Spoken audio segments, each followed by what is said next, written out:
So first things first, give me a little background of yourself. Let me know about who you are, playing career-wise, and give me a little bit of information on the fam. Okay, Phil Wallace from Crystal Lake, Illinois. I lived half my life in Florida. Moved to Crystal Lake, played ball, Crystal Lake South.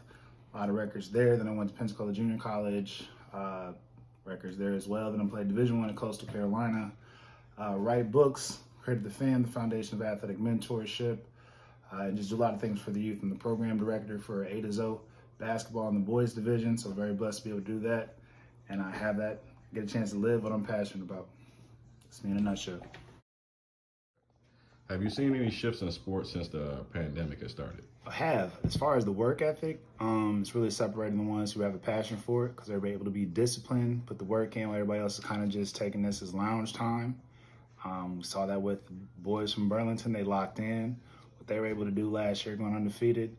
I had a number of other players who passed up their competitions because they was putting the work in.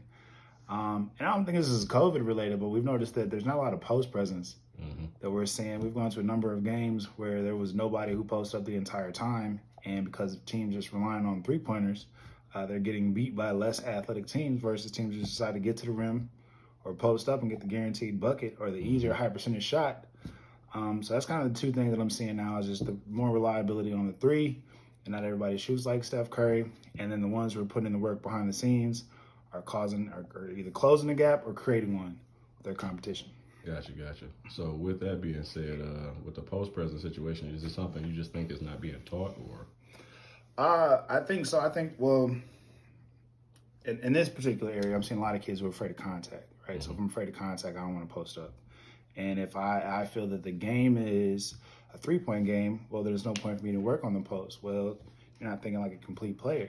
Yeah. If you go 2 for 9, you didn't impress any of the coaches who was here to look for you versus you going 5 from 7 from mid-range and 4 out of 5 from the post. Now you had a solid game. Exactly. Right. Understood. 3 levels is definitely important. Definitely got to have that 3 levels, man, and not just relying because, you know, we had a John Shire on our AAU team, right? So we know what a Duke Division I shooter looks like. Yep. It's not no 2 for 9.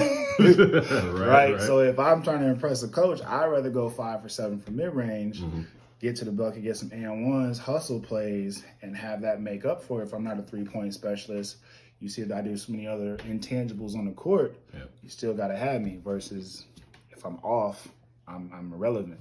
You don't want to have that be your only thing in the game. Exactly. All right. Okay.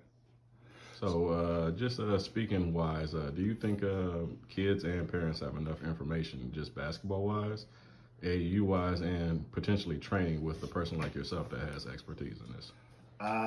Respectfully, I don't. I feel that it's either from how things went back when maybe the parent played. It's a lot different now. Or from other local parents who may not have had someone play at the level that their kid is aspiring to. So they may not know what all is required to get their kid to the next level. And from what I'm seeing is there's an abundance of information, but how much of it applies for you and how much of it is from a source that's been where you're trying to go. Right. And I think that's the part that as a parent, as a player, I need to listen to and I need to evaluate. You know, it's great that this coach is saying these theories, but where did they play? How did they do? Okay, so if they weren't known as a hooper, just someone who played the game of basketball, if I want to get this Division I scholarship, hoopers get those scholarships. Like people who just go 5, 6, 7 days a week, multiple hours in the gym, versus a coach telling you once or twice you'll be just fine. No, I think there's opportunities for training from those who have played. Like I said, I'm an A to Z program director. Reach out to Zoe Smallwood, reach out to myself, Phil Wallace on Facebook, Coach Phil on Facebook, the FAM Network on Instagram. There's opportunities. And if there's something that I don't know, I will gladly introduce you to another coach. Hey, this coach is a shooting specialist. Hey, if it's not me, you should work with this coach. He does great training, or this coach who's also got more moves. I don't know everything. Right, and I do want you to get the best package as far as like all the weapons that you can have in your arsenal. Go get it. But I think that just drills that when you're not seeing the results and you're hearing it from people who didn't go do it, how can they teach you how to do it? So I think that's one thing they need to evaluate. in the process of finding who to train with, who to play with. And also, as far as on the playing side, I put myself in this category. Like I said, I played with John Shire, I played with a number of dudes who played in the NBA. Sometimes playing on this big name team, it's cool and it does get you exposure, so I'm not taking anything away from that. However, if you're just going to be a role player, or if you're not going to get a chance to show your strengths or the game that you want to have when you get to that next level, for instance, if I'm a post player and I'm on this team where every time I get a rebound, I have to get the ball to a guard, I'm not showing this coach that I can dribble the ball too. Yeah, right. Whereas if I play maybe on a step down as far as a caliber team, but I'm able to get the rebound, push the ball, shoot the outside shot, and prove that I could do it too, then you'll get that recognition. It was Joy of the Game where they had Jason Richards, Todd Babington, Bucky Cox. A lot of those guys who may not have played on this team, all those guys got Division I scholarships because they could get a chance to play their total game on this team. Right. So just one thing to kind of evaluate. I know that we want the big name and to say that we played in the Peach Jam or Nationals. Play for a team that you're going to get your playing time and it's going to develop you. And you're talking to those coaches. They have a game plan for your career. It's not just to win this tournament. It is, okay, by this time, we want to have his post down. After that, we want to have the ball handling. By this year, we want his mid-range solid. And then this summer, we're going to start working on the three-pointers so that by the time they graduate, they do have a total package. But if they're not talking about developing your child or developing you, if this is an athlete listening to this, possibly evaluate if you're in the right place. Right. That's my 2 cents on that. Understood. So how rewarding is it for you just to know that the young men and women that have trained with you and played for you, AAU-wise, and other variations of the sport that you've been a part of, how rewarding is it for you for them to realize that, all their hard work and sacrifice wasn't a thing? Oh man, that's what we do it for, right? If we're not making them better, why are we in the gym? Yeah. But I love. We had a young man who graduated, had no offers, worked out into the spring through summer. By the time the fall came around, it didn't work out with his walk-on for ISU or SIU that he had, but he still was able to sign NAIA Division I. We have other post players who went from kind of the laughing stock of their school to the number one big person in the state. At the end of coming off the bench this year, that last game the next weekend, he had an official visit to Tennessee. Right? I love watching the kids who were barely making the team in 7th grade, made the B team. By 8th grade, we're starting on the A team. By freshman year, playing JV. Right? And they're starting to see that they're catching up and passing their competition. Young man from y'all's rival school, I still brag on him. He had 6 threes the other night. He had 7 threes the night after that. Yeah. Right? So he went from averaging 9 to having a 35-point game. This kid went from averaging 11 to having a 43-point game. Young man that we watched. Yep. Football player who had 35. Right? And so you get a chance at all that stuff behind the scenes that, we don't get the credit for. Yep. And you're telling them, okay, I'm up early with you. We're in the weight room. I'm up early with you. We're going to run. I'm up early with you. We're lifting weights. I'm up early with you. We're getting shots up. Just trust me. Just trust me. Just trust me. You watch them shoot. I think he went, 6 for 8 from the mid-range. Yep. Right? Okay, but if you ask him, yeah, that's all we worked on. Exactly. You get in the For game. a reason. You got the game and, it paid off. And you hitting, and you see the kids when they make their move, when they get to that spot, you see the level of confidence of the young man at Larkin, right? Fernando, he told me that mid-range, nobody could stop it. Yep. Showed him a cross-step goal, now in transition, he's like, I'm deadly, and he made all-conference team for the first, or all-tournament team for the first time. Right? So you love that. I love getting the text message that she just had her first 29-point game, or someone got their first 28-point game, or they're leading the state in rebounds. One of our young ladies, she averages 16 rebounds. Right? So that's why I do it. Like you get an opportunity to coach on the stage and everything like that, and for certain people that's their thing. I love the behind the scenes work. I love the dirty work. I love taking a kid who could not dribble, and you kind of like on day one. Like, I'm gonna solve this, but I mean, one of them plays for you. You said he hadn't had his superpowers yet, and now they're starting to come in. Now they starting to realize, I could move. I got telekinesis with this man, boy. But that's my favorite thing about the whole situation, man. When you watch kids who put in the work and they got their confidence about themselves, they got their confidence in their game, and then it starts to pay off, and you see them be able to thrive and get their education paid for, Yep. and then have some sort of confident, better self-image, right? Because of what you taught them when you had them that time with them. Right. That's what we do it for. Yep, for sure. All right, a few more questions. In your opinion, how do we push the culture forward? I think we push the culture forward by exposing the younger kids to higher competition earlier, so they get used to playing more physical, faster pace against stronger kids, versus kind of babying them a little bit too long. Yep. With just the sport, that way they're not behind the learning curve as far as the pace of the game, the intensity of the game, what it takes to play at a higher level. You got to sometimes rip the Band-Aid off with that one, Right. and let them get exposed to it, and really get a chance to have the older hoopers come back and not only just like beat up on them, in a coaching type of way, but also mentor while the game is going. Hey, listen, you bring the ball here, I'm gonna take that. Right. Put your elbow out, or when you make this move, protect the basketball, otherwise you're gonna get picked easy. Exactly. And I think that that's something that is available, and we have that at Life Zone. With a number of collegiate players and semi-pro professional players or ex-players that will hoop against the high school and college kids when we're doing that. Yeah. But I think starting off a little younger as well, so that way by the time they hit middle school, high school, they're just so ingrained in it. And this is just how we play, and this is how the pace is, because they're so used to seeing the kids in college go do it. Right. And coming back and showing that example. I think that a lot of schools, especially locally, have gotten rid of the open gyms that made you and I hoopers. Right, because we got a chance to play somebody who went to a D2 school and was dunking on everybody, and you had to think to yourself, man, if I want to go to Division I, I got to be better than that. Let me get my stuff together. Let me hoop at a higher level if I think I'm going to cut it on this next level. And when you remove that, you give the kid, I don't say false hopes, but kind of, because they're not getting a chance to get pushed, and so you get used to being a big fish in a small pond versus realize, hey, basketball is bigger than just local.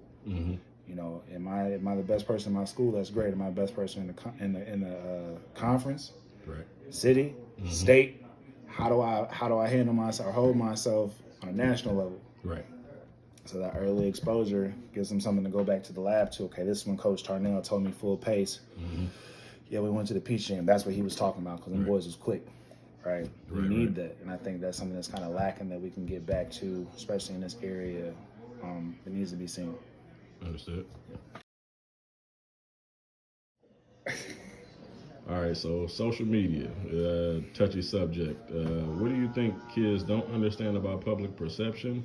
A lot of kids have lost a lot, but a lot of kids have gained a lot as well. So just what are your thoughts on that? Okay, so shameless book plug. So Started Your Business is a book I wrote. Okay, cool. Worked in staffing for a long time, and what we would tell certain candidates is your social media is your new resume.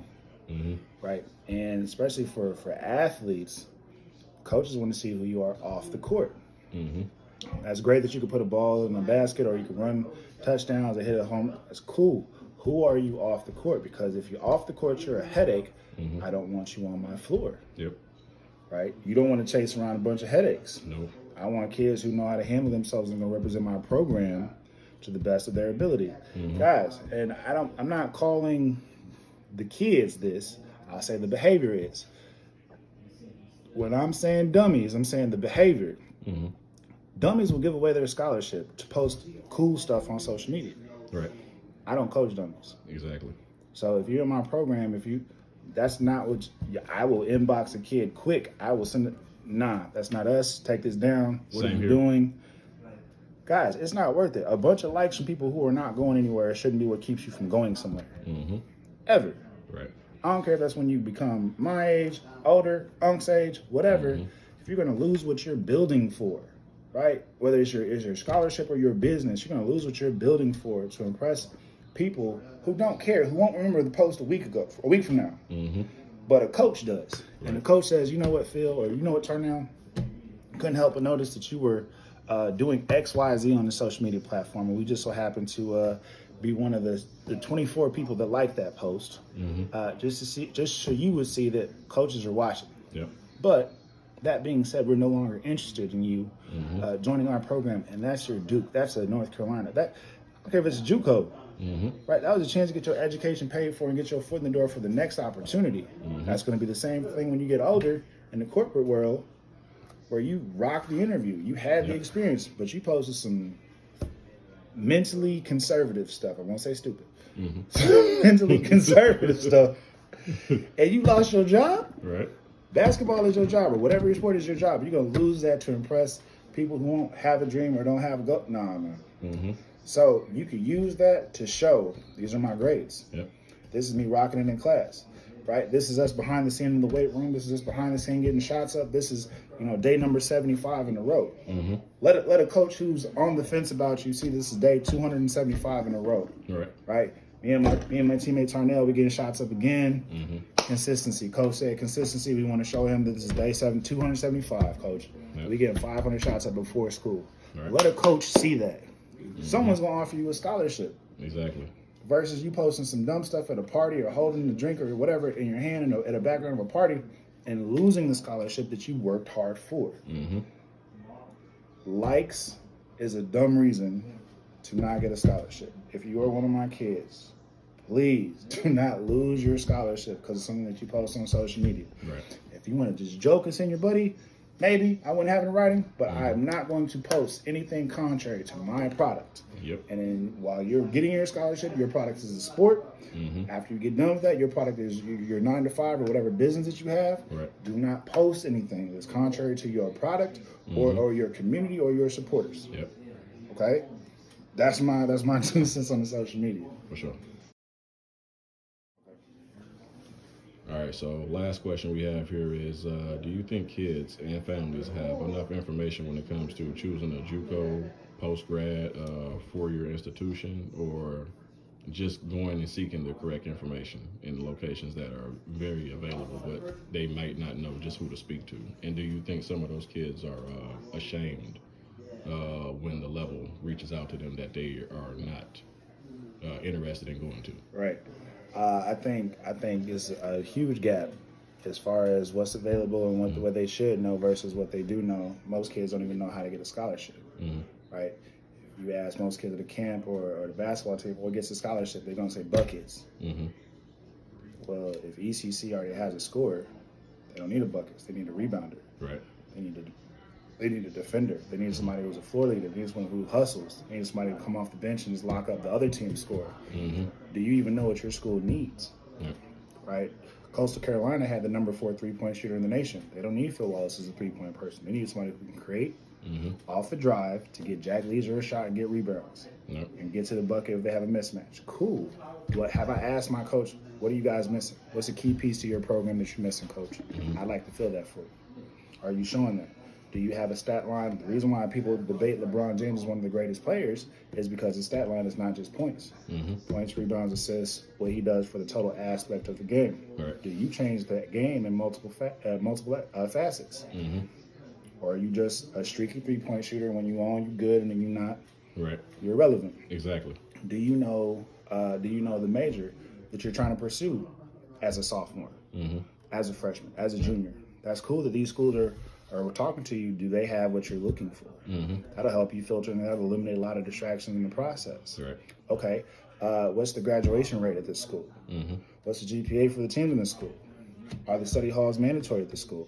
It may seem like a lot, but if it's going to make sure that you are eligible so that you actually get the scholarship that you want to, I'm glad that make sure that this program makes sure that I'm at study table X amount of times a week. Or if we're going to away games, do you ask the question, hey, do we get laptops available if we're on the road? Do you know that? Do you know how many kids from this program get to play at the next level versus them just making you a whole bunch of promises that nobody gets to go anywhere? Have you asked those questions? And I don't feel that a lot of people don't. I feel that for whatever reason, it's D1 is the only answer for a lot of these kids, and everything else is just kind of second fiddle. And if I do get this, I feel I don't have to work as hard because it wasn't Coach K that offered me. Do you understand that there are so many players, Division II, Division III, came from JUCO, who went either to the league or to the Division I or to play overseas? Because I'd rather play for a D3 that runs like a D1 that's going to play for a national championship, that I'm going to be a key reason to why they won the national championship. If I'm trying to play overseas, do you think that path to go overseas is there, or do you think being off the bench or on the bench, nobody knows you, but you went to camp, but no one knows who you are, Right. and then that's the guy who's going to go overseas all of a sudden? No. Exactly. That person's going to an internship, and this person's going to play overseas. Local kid, Prairie Ridge, went to Olivet Nazarene, had a great career there, ended up playing in Germany for at least 10 years. Who's Olivet Nazarene? For most people, if you ask them that, right? Joe Anthony, my teammate, he gave him a hard time when Derrick Rose dunked on him when he split the screen, and dunked on the big kid from that's a JUCO athlete that went to a D2 school. Right. That then got a chance to play in the NBA for a number of years. Exactly. Reggie Evans, he's in the Big Three right now. Went to a JUCO in Coffeyville, Kansas. Then he went to Iowa. But if he wouldn't have gone to the JUCO, where he got his mindset right that he should be a rebounder, he would never gone to Iowa where he led in rebounding, which is why he played in the league for 12 years. Right. JJ Flores went to a JUCO where he learned to play both sides of the ball. After the JUCO, now he's at Western Illinois as a point guard. Right? But if it wasn't for this step, or 3 or 2 or whatever the case may be, just like we talked about for the AAU programs, playing for this or having this jersey but not getting no playing time sounds cool. Right. I'd rather have a top D2 school or a top D3 school, play for a national championship, develop, and then get my shot at overseas that way, and just to go somewhere for a title and I don't get no playing time. They're not really pushing for me to get my education, anything like that. And I don't get to the path that I wanted to anyway. Make sure it's something that lines up for after the ball stops bouncing, am I good? Yep. But as long as the ball can bounce, are they producing people Right. that go somewhere? Cool. Do they have connections? You know, is it a situation where a tornado can call this coach from this program, whether it's G League or what overseas, and it's, oh yeah, T, who you got for me today? Right. Because if that is a track record of that, I don't care if it's 1, 2, 3, or JUCO. That's what I need to rock with. The person has my best interest. So I think there's the multiple facets that these kids and these parents need to understand versus just chasing this high-level jersey and not getting all the other stuff. Right. And then at the same time, make sure your maturity and your work ethic is that level that you want the jersey of. Right. Otherwise, you're going to get there and you're going to be right back local. Exactly. So Guys go someplace and end up back home in 3 months a lot of the time, and it never gets talked about. never gets talked about. But what was it? Well, all the stuff that was cool at this level, the people that slide at this level, they don't tolerate it at this level. We've had multiple times where we've had conversations with coaches, and when they looked at either their social media, go back to that question, or just their work ethic, this person's not mature enough for here. And I've heard that at JUCO, I've heard that at D3, 2 and 1. Yep. Had D1 teammates who got sent home. God, like, show the class, put the work in. Right. So, I mean, you got to make sure that you're putting the work to get to where you're trying to go. But at the same time, I would not just chase only Division I guys. If you look at people who are playing overseas, it's not all Dukes and UConns. Right. There's a lot of other teams that you may not recognize, and it's highly skilled, or kids who got into a program with a great atmosphere. Right. That's another thing the kids don't look at. What's the atmosphere like at practice? Is it competitive? Exactly. Are we just joking around and no one's getting better? Or is every day of practice a battle, and by the time I finish 4 years here, I'm so much better because I had to work every day versus everything being handed to me? Right. They don't even consider that. No. Oh, I just want to go somewhere and be the man. All right, then you're not going to work as hard. And time compounding moving forward, if your effort's only like this versus this, your trajectory is only like this. Exactly. Versus here. And everybody's coming there to try to be the man, but at the same time, at D1, everybody was the man where they coming from. They're not, trying to bring in any scrubs. That's not part of the game. Right. But I mean, but at the same time, bro, like if you are at a D2 and you get put on them D1 schedules, you get something to prove. Yeah, I'm who you passed over, bet it's going to be one. Exactly. At the same time, you get to those programs who have been in championships or Final Fours or Elite Eights for whatever caliber team they are locked in, focused. We're not losing first round of the tournament this year. When we get into this weight room, be serious. I don't care, freshman, whatever. I don't care what you thought you were. You're going to put this work in. You're going to get locked in. Like, that's what you're looking for. Right. I love the fact that the seniors that I had at Coastal, that's what they were. We are locked in for this time in the. Oh, okay, cool. Right. and I knew that every day I was going to get better. So that's some of the intangibles and the extra things to look for. Not just is it 1, 2, or 3. Nah, do they have an opportunity to open doors for where I'm trying to go to next? For sure. So lastly, I thank you for allowing me to interview tonight. But now just a little trophy time. Let me show the people what you got going on. So Let me people starting know your where to find you business, at. starting your business and around the world with God in 45 minutes. So this one got an award on Amazon. You can get them both on Learn to Sow, learntosow.com. That's LEARN, the number 2. SOW.com. Yep. We take a percentage of the proceeds. We donate it to local charities and ministries and things like that. Find me on Facebook, Phil Wallace or Coach Phil. Learn to Sow on Facebook as well. Learn to Sow on Instagram, the Fam Network on Instagram. You need me, come get me. We out here. All right. Thank you. Gone. Yeah. I got it. We on the move. We on the move.